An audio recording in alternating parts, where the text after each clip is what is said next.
जय जगदीश। एक तो 15 दिन के बाद जा रही हूँ, ऊपर से कोई भी चीज अपनी जगह पर नहीं है। मेरा बैग कहाँ चला गया, कहाँ चला गया? अरे मालती, चाय तो पिला दो यार। अरे बाबा बना रही हूँ ना, बहुत सारे काम है। मेरा बैग कहाँ?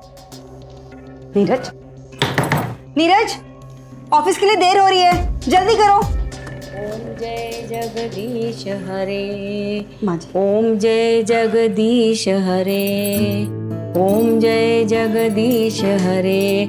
बेटा जरा जल्दी चाय बना दे उसको।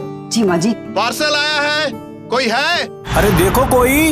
ओम जय जगदीश हरे, ओम जय। अरे कोई कौन है इस घर में? हरे, आप नहीं उठ के देख सकते हैं क्या? ओम जय। ठीक है भाई, जा रहा हूँ।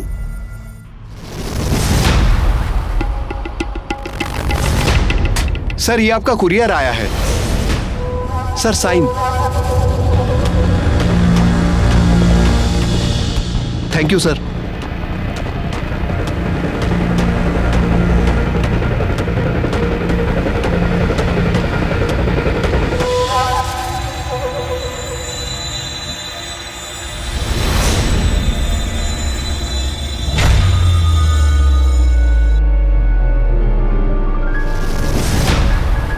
जय जगदीश हरे।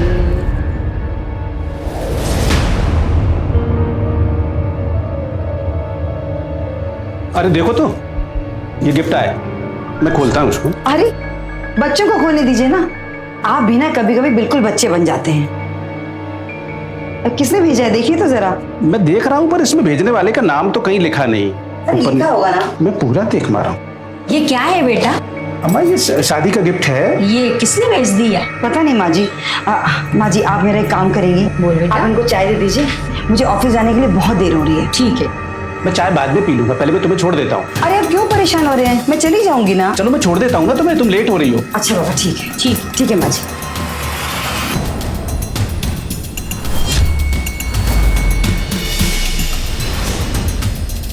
अरे बहू कहाँ है, जल्दी आ। जी दादी।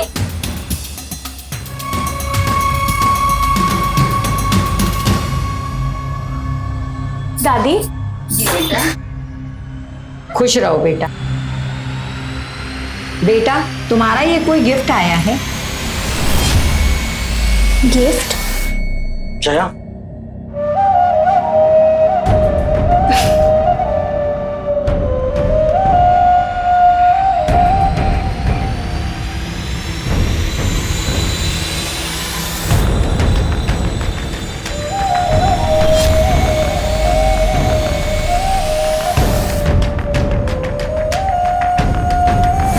बेटा तुम ही खोल।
जया और नीरज की शादी को अभी 5 दिन ही हुए और इन 5 दिनों में ही कुशवाहा परिवार की खुशियां एक झटके में मातम में तब्दील हो गई। गिफ्ट की आड़ में एक होममेड बॉम्ब प्लांट किया गया, जिसे कुरियर के जरिए कुशवाहा परिवार के दरवाजे तक पहुंचा दिया गया। इस धमाके में नीरज और उसकी दादी की मौके पर ही मौत हो गई। तो क्या अपराधी के निशाने पर यही 2 लोग थे या पूरा परिवार टारगेट था? और इतनी बड़ी साजिश का मास्टरमाइंड कौन है? कहीं इस साजिश का इस शादी से तो कोई ताल्लुक नहीं है?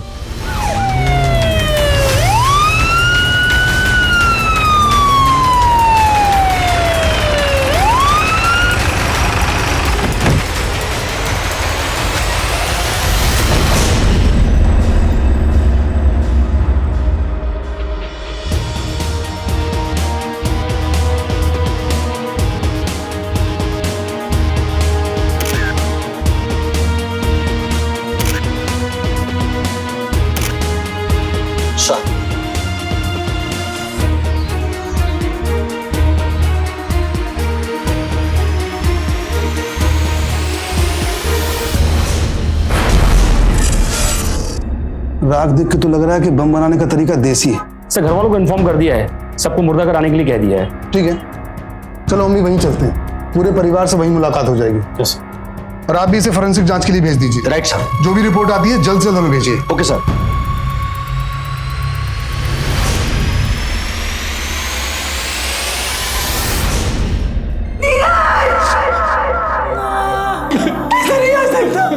ऐसा नहीं हो सकता। तो मुझे छोड़ के नहीं जा सकता नीरज। हिम्मत से काम लो। छोड़ के नहीं जा सकता। इंस्पेक्टर साहब, जया।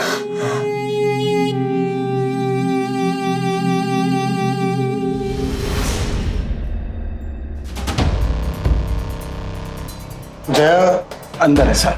ठीक है, हम लोग मिल के आते हैं। इंस्पेक्टर साहब आप लोग बाहर बैठ कीजिए, हम अभी आते हैं। बढ़िया। ठीक ठीक।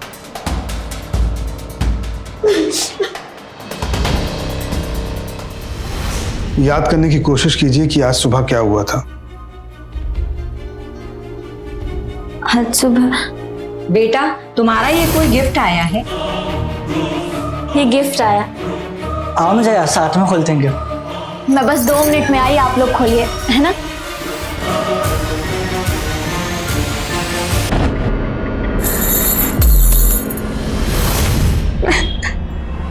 आपको किसी पे शक?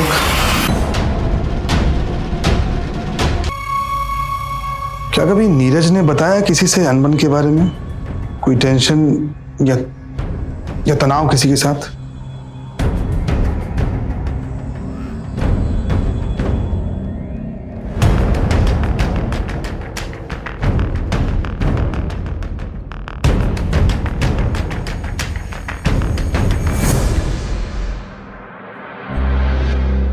नीरज की किसी से कोई दुश्मनी नहीं थी, कभी कोई छोटी मोटी झड़प भी नहीं हुई आज तक। तो फिर ये कौन कर सकता है? देखिए मिसेस कुशवाहा, हम ये पता लगाने की पूरी कोशिश करेंगे, पर क्या आप बता सकती हैं कि कोई था जो इस शादी से नाखुश था? नहीं इंस्पेक्टर साहब, ऐसा तो कोई भी नहीं था।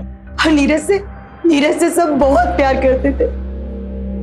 और जया?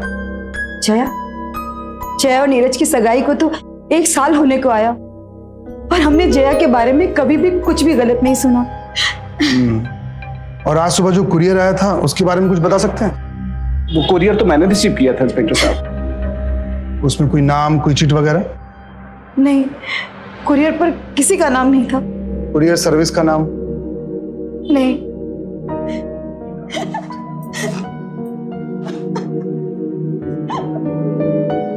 ठीक। सर, कोरियर कंपनी के नाम के आखिर में एक्सप्रेस कोरियर्स लिखा हुआ है। और उसके पहले? सर सॉरी सर, पहले का शब्द तो पूरी तरह जलकर खाक हो चुका है, कुछ भी समझ नहीं आ रहा है। ठीक है, अगर आपको कुछ भी और पता चलता है तो प्लीज हमें कॉल कीजिएगा। Okay sir, thank you so much. हमें इन दोनों के बारे में और जानकारी निकालनी होगी। तुम्हें क्या लगता है संदीप, जया की जिंदगी में शादी से पहले कोई और था क्या?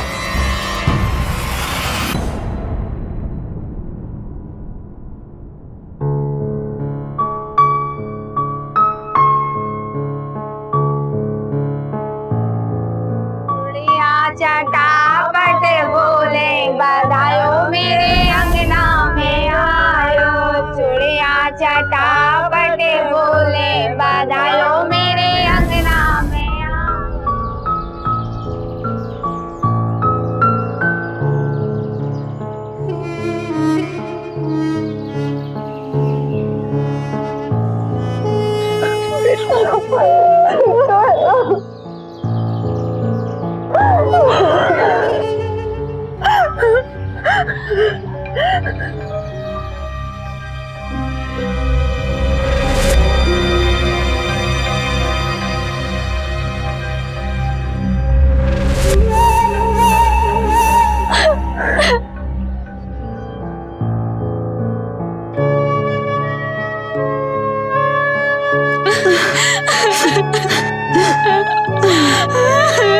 ये सब क्या हो गया? कौन कर सकता है ये?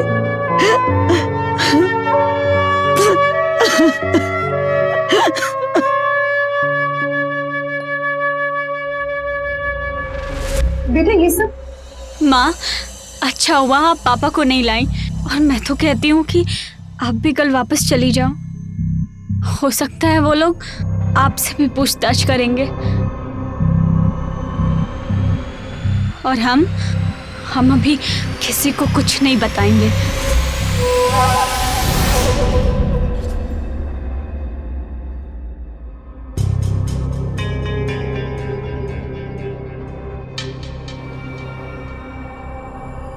नीरज कुशवाहा। ये तो भी शादी की छुट्टियों से वापस नहीं आए। ठीक है, मुझे इनके साथ काम करने वाले सभी लोगों की लिस्ट चाहिए। Okay sir.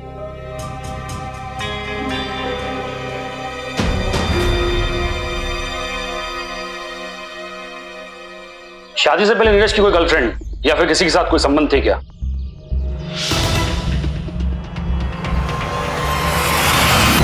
सर अभी कुछ दिन पहले नीरज को एक फोन कॉल आया था सर, उसको किसी ने फोन पर धमकी दी थी सर, अभी कुछ दिन पहले की बात है सर। उसने मुझसे कहा है कि अगर शादी के लिए हाँ कहा तो कुछ भी हो सकता है। मुझे कुछ समझ नहीं आ रहा है क्या करूं। सोच रहा हूँ कि नंबर चेंज कर दूं। तूने जया से बात की इस बारे में? पर कुछ दिन बाद सर मैंने उससे पूछा तो उसने कहा कि उसके किसी दोस्त ने उसके साथ मजाक किया सर। ये कब की बात है? कितने टाइम पहले की? सर अभी कुछ 5-6 महीने पहले की बात है सर। ठीक है, तुम जाओ। Okay sir, thank you sir.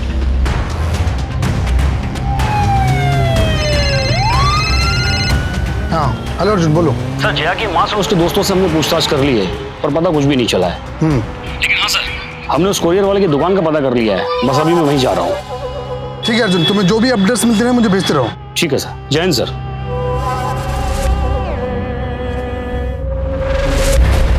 पता नहीं ये सब क्या हो रहा है माँ। धर्मेश का भी आज फोन आया था। बेटा तू ठीक है ना बेटा? माँ, शायद मुझे पुलिस को सब कुछ सच सच बता देना चाहिए था। मुझे खुद समझ में नहीं आ रहा माँ, ये सब क्या हो गया?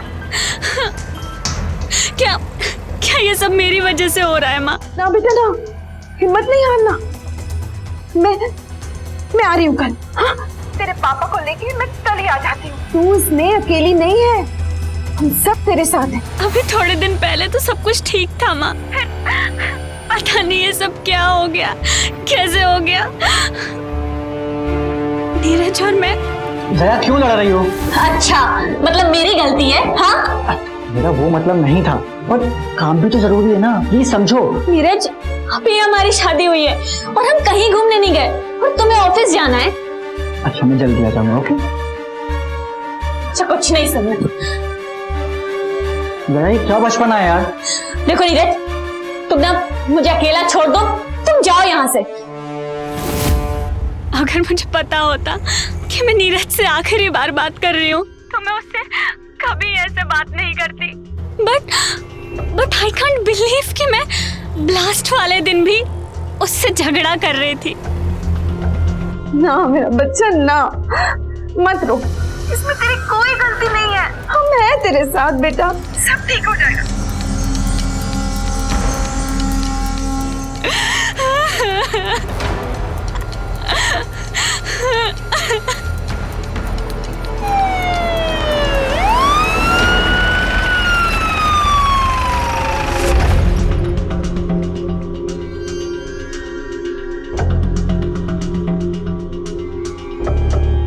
जी ये कोरियर तो 23 तारीख की सुबह की डिलीवरी है, मतलब 21 तारीख को ये बॉक्स हमारे पास आया होगा।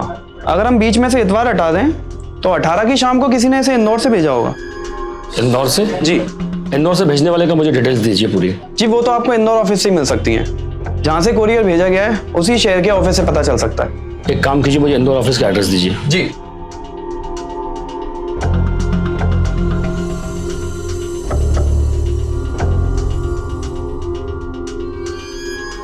बताएं सर, कुशवाहा फैमिली की कॉल रिकॉर्ड से कुछ पता चला? सर 6 से 8 महीने के रिकॉर्ड्स को देखा जाए तो घर वालों, जानने वालों, मार्केटिंग वालों के कॉल्स को हटाकर कुल 5 नंबर अनजान मिले हैं। उनमें से किसी भी नंबर का इस केस से कोई ताल्लुक? नहीं सर, 5 में से 2 नंबर बंद हो चुके हैं, टेम्परेरी थे। बचे 3। उनमें से 1 नंबर किराने की दुकान का है और 2 नंबर धर्मेश और देवेन के हैं, जिनका इस फैमिली से कोई संबंध नहीं है। शायद रॉन्ग नंबर्स हों।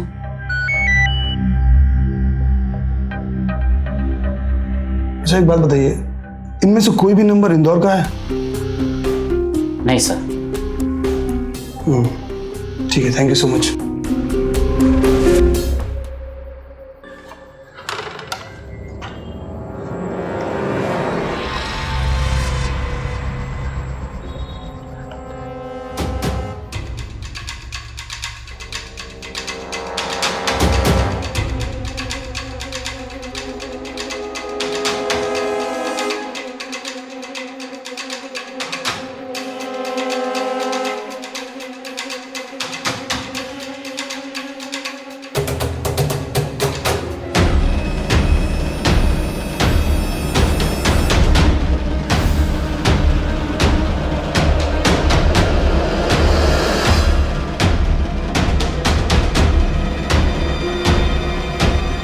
हेलो।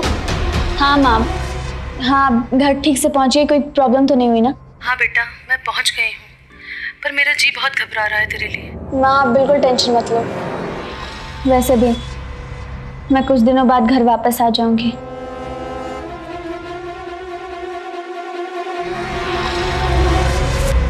पुलिस को अंधेरे में रखने का मतलब यह है कि हम अपराधी को दोबारा नुकसान पहुंचाने का मौका दे रहे हैं।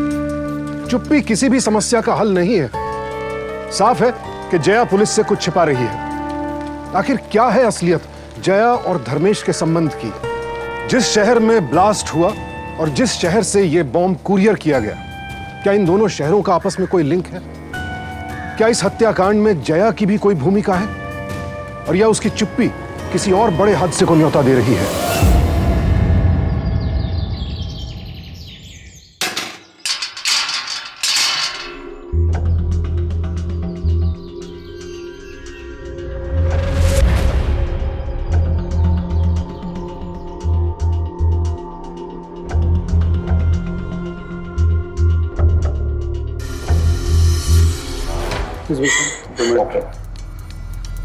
जी बताइए, ये सब कैसे हुआ? सर, हर रोज की तरह आज भी घर में दूध आया था।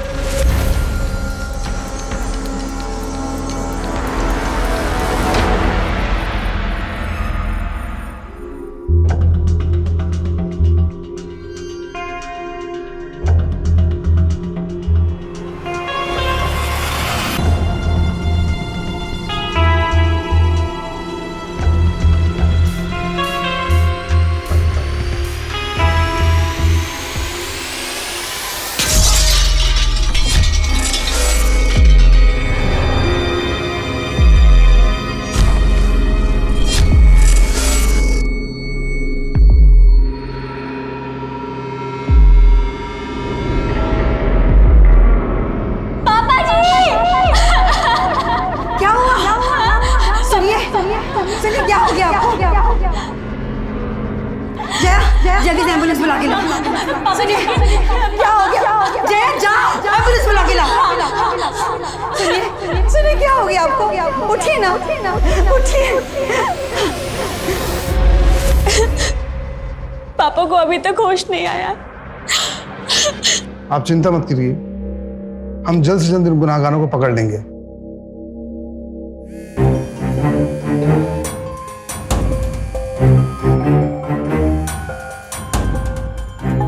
और अगर आपको कुछ भी याद आता है तो प्लीज हमें कॉल कीजिए।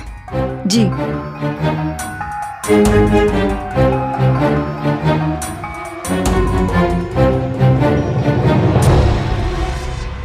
जय हिंद सर। सर हम कुशवाहा जी के घर के आसपास पूछताछ के लिए जा रहे हैं और उन्हीं घरों से दूध के सैंपल भी ले लूंगा मैं, फॉरेंसिक जांच के लिए भेज दूंगा। अगर वहां से कुछ भी न्यू अपडेट आता है तो मैं आपको कॉल करता हूँ। जी सर।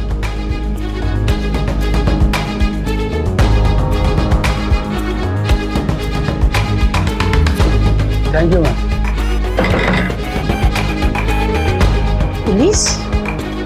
क्या बात है? आपके घर में दूध कहाँ से आता है? रमेश डेयरी से।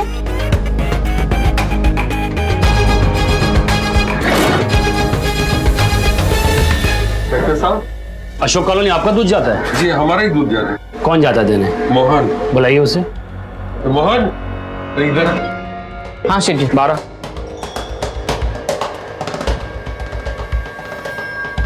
अशोक कॉलोनी दूध देने दूध जाता है?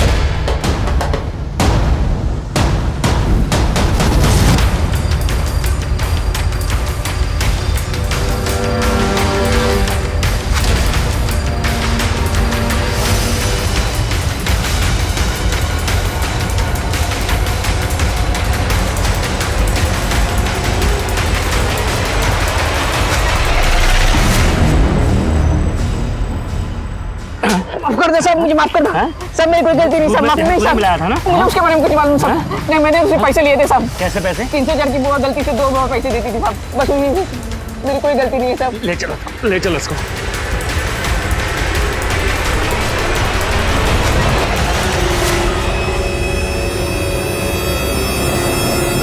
सर दूध वाले को भी हमने थाने में रोका हुआ है, पर लगता नहीं कि उसे कुछ और पता है। उसने रोज की तरह सबको वही दूध दिया था।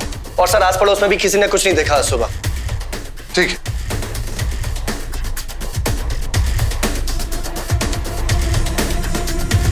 सर ये इंदौर से कुरियर वाले का सीसीटीवी फुटेज आया था।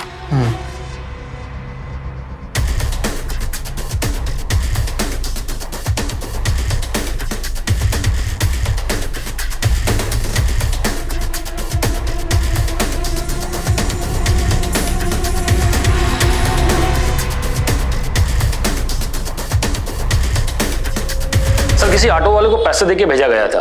उस ऑटो वाले को खुद नहीं पता था ये कोरियर है किसका, और हमें जो एड्रेस मिला है और जो फोन नंबर मिला है वो तो गलत है। हम ऑटो वाले का पता लगा रहे हैं सर, पर मेरे ख्याल से मिलना मुश्किल है। इतना टाइम नहीं है हमारे पास। आज सुबह जो हुआ है उससे एक बात तो साफ है कि पूरा का पूरा कुशवाहा परिवार निशाने पर था। अब ऑटो वाले को ढूंढने का समय नहीं है हमारे पास।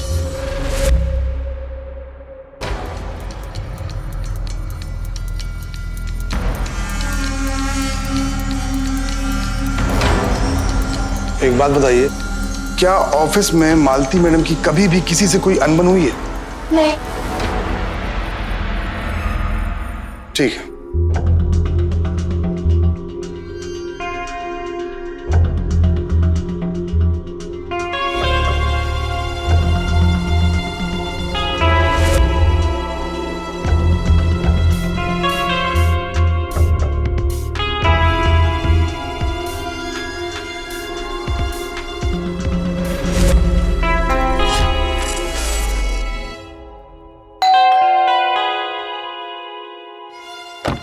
मिसेस मालती।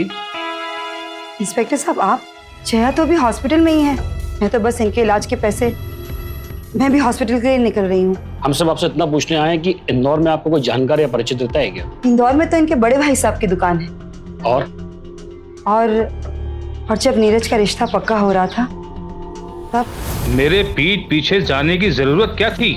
मेरे और तुम्हारी बात ये सब नीरज का तो था ही। कागजात में हेर फेर करने से पहले एक बार बात तो करनी चाहिए थी। पर भाई साहब सिर्फ नीरज की शादी के चक्कर में ही हम दोनों ने वो। क्या? नीरज की शादी तय हो गई और मुझे बताया तक नहीं?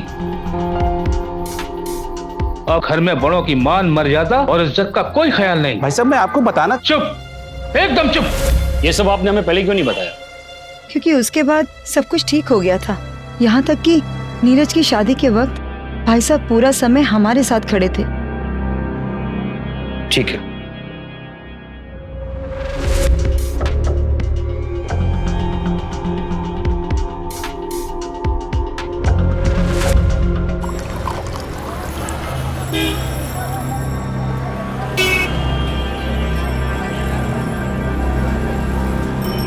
मालती मैडम के बारे में क्या जानते हो? चाय में मिठास हो तो बताऊं? अच्छा। मिठास तो 100 से बढ़ेगी। 100 से आएगी। सबसे पहले मैं हेलो डियर।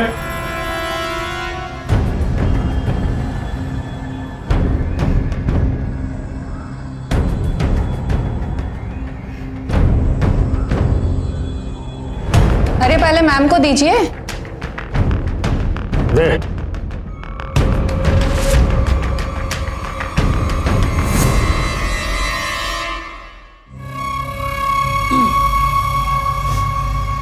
आज से हम एक सब मिनट मैडम,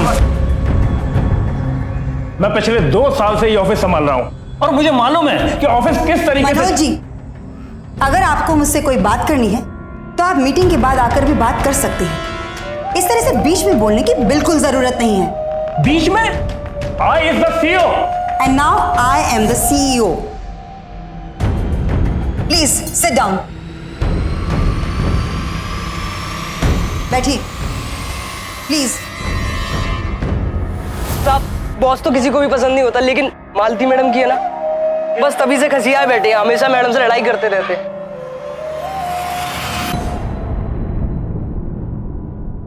क्या मतलब है इन सब बातों का? What is meaning?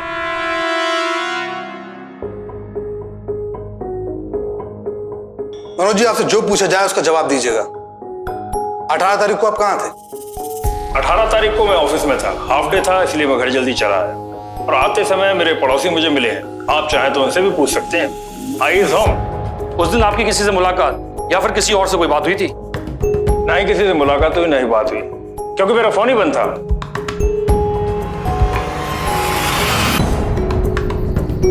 आपकी अपनी कोई औलाद नहीं और सारी प्रॉपर्टी नीरज की होने वाली थी, तो इसीलिए आपने नीरज और अपने भाई को मारने का प्लान बनाया। मैं नाराज जरूर था और मेरी नाराजगी जायज थी। मुझ पर ये उल जलूल इल्जाम बिल्कुल बकवास है। आवाज नीची। आप बस इतना बताइए कि 18 तारीख को आप कहाँ थे? यानी शादी के अगले दिन? हाँ, मैं गुना में अपनी फैक्ट्री में थोड़े से काम के लिए गया था और वहां से मैं सीधा इंदौर निकल गया। पर इस बात को साबित करने के लिए आपके पास कोई पुख्ता सबूत या गवाह है? सर, गवाह और सबूत की जरूरत उनको पड़ती है जो गुनाहगार होते हैं, और आप चाहें तो मेरी पत्नी से पूछ सकते हैं।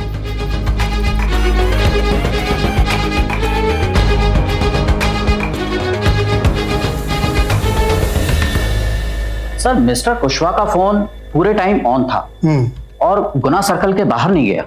और मनोज? मनोज का फोन खराब था और पूरे वीकेंड ऑन नहीं हुआ। ठीक है।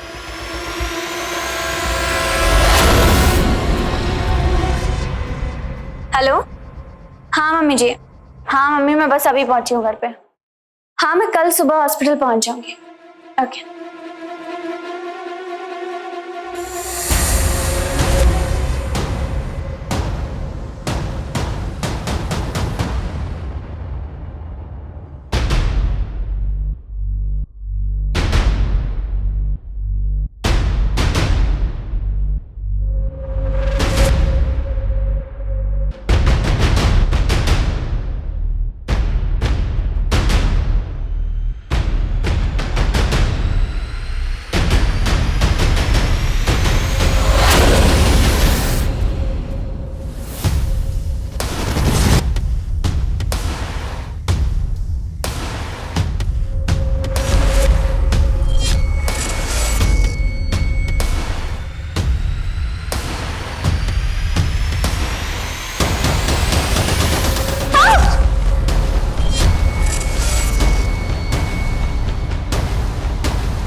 धर्मेश, तुम कर रहे हो ये सब?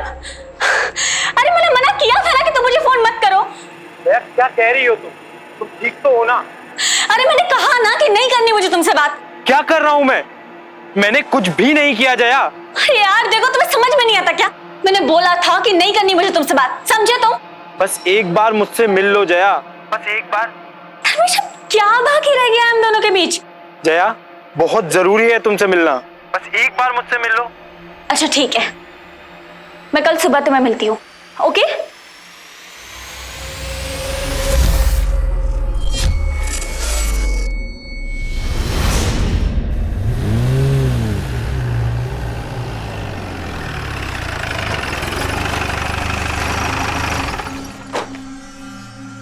Jain sir, Kushwaha murder case के बारे में एक चिट्ठी आई है। उसमें साफ लिखा हुआ है कि असली मुलजिम आज सुबह 11 बजे मंडी के पीछे वाली सड़क पे मिलेगा। चलो।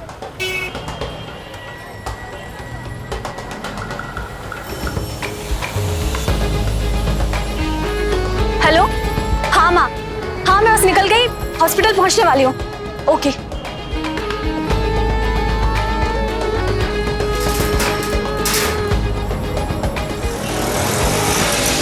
भैया घास मंडी चलिए।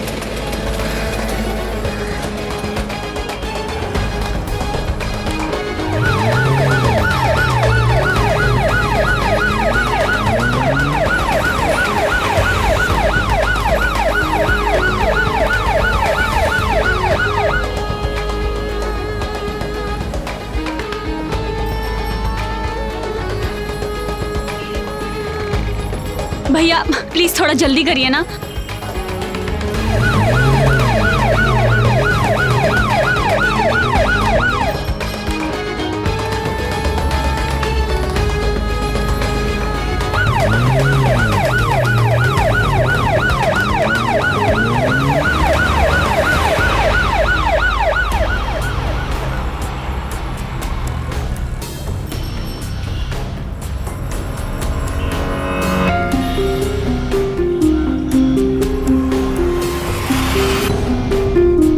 जया, मैंने कुछ नहीं किया है। मुझे पता है, झूठ बोल रहे हो तुम। ये सब तुम्ही ने किया है। जया, मुझे समझने की कोशिश करो। मैंने 6 महीने पहले उसे कॉल किया था, लेकिन उसके बाद मुझ में अकल आ गई। चलो इन्हें कस्टडी में लो। सर हमने किया क्या है सर? हमने क्या किया? सर सुनिए तो। मेरी कोई गलती नहीं है। सर हमने किया क्या है सर? सब पता चलेगा क्या किया तुम लोगों ने।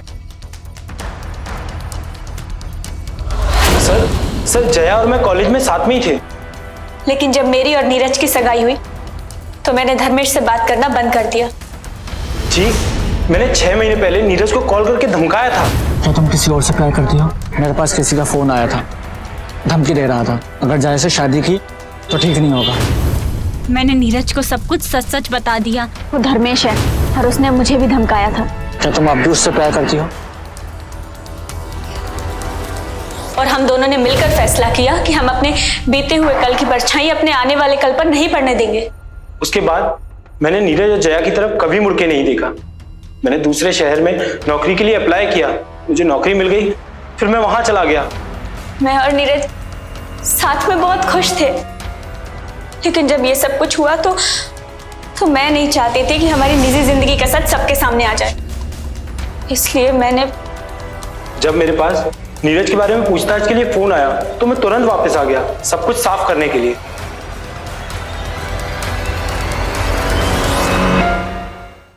सर 18 तारीख को तो धर्मेश ग्वालियर के आसपास भी नहीं था। अगर धर्मेश और जया का मिलने का प्लान कल रात को ही बना है तो ये चिट्ठी किसने लिखी? भेजने वाले का नाम नहीं लिखा है। देखो, I is your well wisher.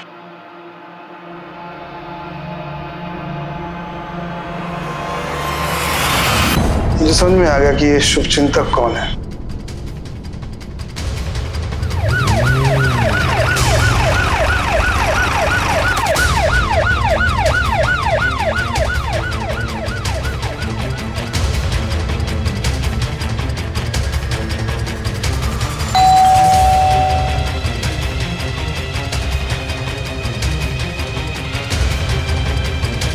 Manoj ji, एक पोस्ट के लिए 2 लोगों की जान ले ली आपने।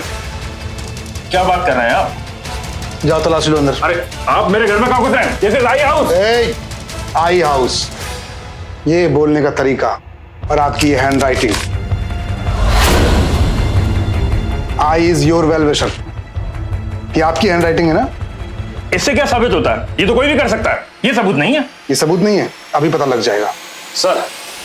सर घर से देसी बम बनाने का सामान और कोरियर की वो पर्ची मिली है जिसे बम भेजा गया था।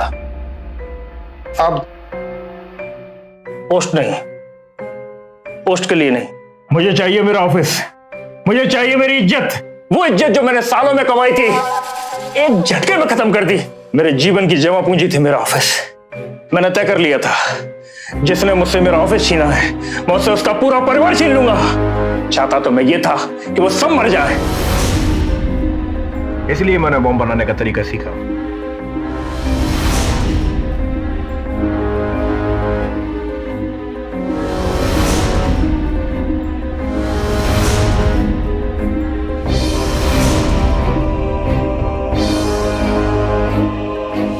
और तरीका सीखने के बाद मैंने बम बनाया।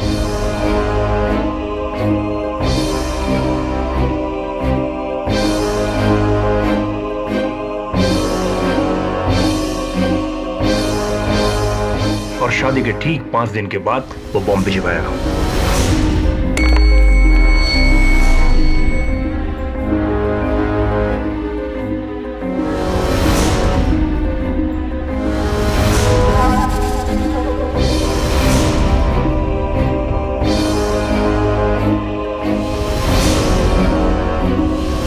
मालती मैडम को पता चले कैसा लगता है जब आपसे आपका कोई सब कुछ छीन लेता है। लेके चलो सर। चल तेरा ऑफिस जेल में खुलवाता हूं। मनोज अपनी कुर्सी पर मालती को नहीं देख पाया। ईर्ष्या, गुस्सा, बदला, यह है इस अपराध की जड़। शादी के मौके पर गिफ्ट की शक्ल में बॉम्ब भेजना, दूसरे शहर जाकर उस बॉम्ब को कुरियर करवाना साबित करता है कि मनोज कितना शातिर, चालाक और खतरनाक था। आज इंटरनेट पर आप जो खोजें वो मिल जाएगा। इस जानकारी का सार्थक इस्तेमाल भी किया जा सकता है और यही इंफॉर्मेशन किसी के खिलाफ भी इस्तेमाल की जा सकती है। एक बैंक कर्मी ने इंटरनेट से बॉम्ब बनाने की मूलभूत जानकारी जुटाई, अपने अपराध को अंजाम दिया और पुलिस को छकाता रहा। कौन हमारे प्रति किस हद तक ईर्ष्या और बदले की भावना पाले बैठा है, यह समझना सच में बहुत मुश्किल है। अपने ईगो में मनोज ने मालती और उसके पूरे परिवार को खत्म करने की सनक ठान ली। ऑफिस की तकरार का इतना खतरनाक परिणाम हो सकता है, ये कौन सोच सकता था। बैंक में नौकरी करने वाला एक अधिकारी पुलिस को एक शहर से दूसरे शहर छकाता रहा।